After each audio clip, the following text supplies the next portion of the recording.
There's a lot of young men now, young women, that require that discipline. What kind of advice would you give them, practical advice? Yeah, I think that you have to live. There's a lot of practical advice I can give. In terms of the religious sense, I would say you need to live like God is always watching. You may have the opportunity to do something bad, or you may have the opportunity to steal some money or snake somebody, but in the end, you're going to pay for that, and the bill will be paid. I think if you do the right thing, in my experience, if you're a person who does the right thing, firm handshake, is on time, doesn't lie to anybody, does what he's supposed to do, is honest with a good heart, is genuinely polite to everyone he meets. If you are that person, you get very far in life. I've yet to meet people who just do all the simple things right, who completely fail at life.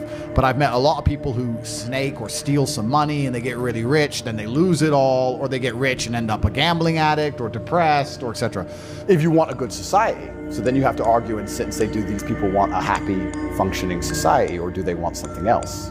I have to live the exact same life regardless of how I feel. So for me, happiness is not a good indicator on how life should be lived. You shouldn't wake up and say, how happy am I today? How does that affect how I act? That's not how I operate. I wake up and say, what must be done? What will allow me to be proud of myself? What will allow me to achieve? And those things will be done regardless of how I feel. And that's how the most successful people on earth all operate. The most successful people on earth don't only do things because they feel happy about doing them. The whole world doesn't give a fuck if men are happy or not. Nobody cares about men being happy. We talk about women being happy. We want children to be happy. If you look at a full-grown man on Christmas morning, he's smiling because his wife is smiling. He's smiling because his children are smiling. Nobody even buys him anything. What do they buy the dad? Socks? Nobody cares about men being happy. So why do you as a man care about you being happy? That's how you're going to fall into these traps. I'm a very content person. I live a fantastic life. I'm not miserable or depressed. I'm not sad ever. But I don't wake up and go, I want to be happy today. No, sir. I wake up and say, okay, things must be done. And those things will be completed regardless of how I feel. Regardless of how I feel.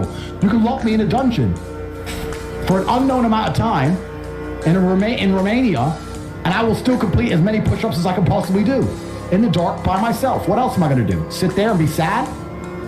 Happy or sad? The push-ups must be done. It's called duty, it's called honor, it's called pride. If you had these things, you would never do dumb shit in the first place. So you have to just understand that God is always watching. He's going to reward you in the end. That's the first thing. And the second thing I will say is that you are the sum of the 5 people you spend the most time with, and you need to curate your reality. I think the biggest problem with young people today is that they don't curate their realities heavily enough. The people that they want to spend most time with aren't adding any value to their lives, and then they end up wondering why they don't get it. I stand in the mirror with a pure heart. I know I am the best version of me that could possibly ever exist. I know that God is proud of me. There's nothing that God hates more than sloth and laziness. Start to work. Start to show God the beauty of his own creations. You'd be amazed how lucky you become. Wow. God is unhappy with these people. And inside their hearts, they're unhappy. We talk about depression, anxiety, all those things you mentioned really earlier on this podcast. That comes from self-loathing. You loathe your own weakness. You loathe your own laziness. This is what all of these things are. It's so easy to win if you can control your own mind. But it seems that nobody fucking can. If you cannot control your own mind, then you are just a feather in the wind of life. Because your own mind is the only thing you can control. You can't control the weather. Right. You can't control other people. You can't even control whether your heart stops beating. You might have a heart attack tomorrow. You can't control anything besides what you think.